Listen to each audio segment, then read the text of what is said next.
शिरपूर तालुक्यात जनावरांमध्ये लंपी आजाराचा प्रादुर्भाव झपाट्याने वाढत असून शेतकरी वर्ग पुन्हा एकदा मोठ्या संकटात सापडलाय। तालुक्यातील विविध गावांमध्ये गेल्या काही दिवसात 2 ते 3 जनावरांच्या मृत्यूची नोंद झाली असून अनेक जनावरांना ताप, अंगावर गाठी येणे, भूक मंदावणे व अंगदुखी अशी लक्षणे दिसून येत आहेत। विशेष म्हणजे 2 महिन्यांपूर्वीच पशुवैद्यकीय विभागाकडून तालुक्यातील बहुसंख्य जनावरांचे लंपी आजारावरील लसीकरण करण्यात आले होते।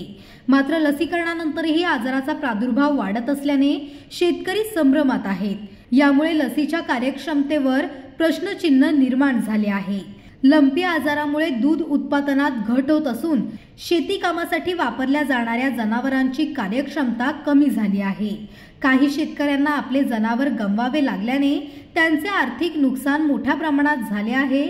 आधीच पिकांवर पडलेले हवामानाचे संकट आणि आता जनावरांचा आजार यामुळे ग्रामीण भागातील शेतकरी हताश झाले आहेत। स्थानिक शेतकरी सांगतात की लसीकरणानंतरही आजार आटोक्यात आला नाही।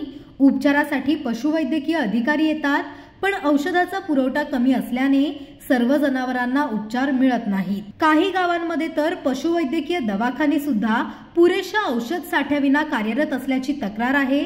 या पार्श्वभूमीवर शेतकरी वर्गाने शासनाकडे तातडीने उपाययोजना राबवण्याची मागणी केली आहे। शासनाने प्रत्येक गावात वैद्यकीय पथक पाठवून आजारी जनावरांची तपासणी करावी, मोफत उपचार व औषध पुरवठ्याची व्यवस्था करावी अशी मागणी होत आहे।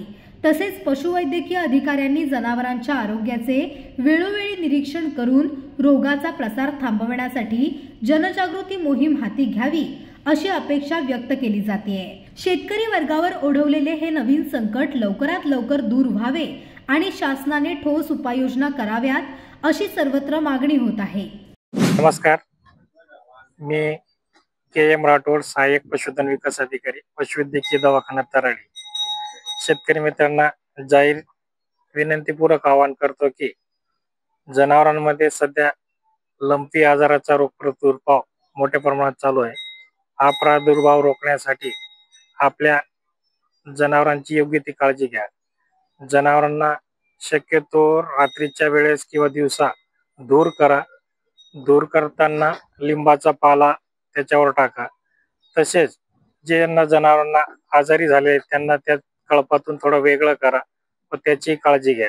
तसेच जे जनावर आजारी असतील त्यांना पशुवैद्यकीच्या सल्ल्याने योग्य तो औषधोपचार करून घ्या। जे जनावर आजारी नसतील त्यांना लसीकरण करून घ्या। 2 ते 2.5 महिन्यापूर्वी लंपी आजाराची लसीकरण आपण आपल्या गावात केलेली आहे, परंतु काही शेतकरी बांधव जे राहून गेले असतील त्यांनी पण अजून लंपीची लस टोचून घ्या।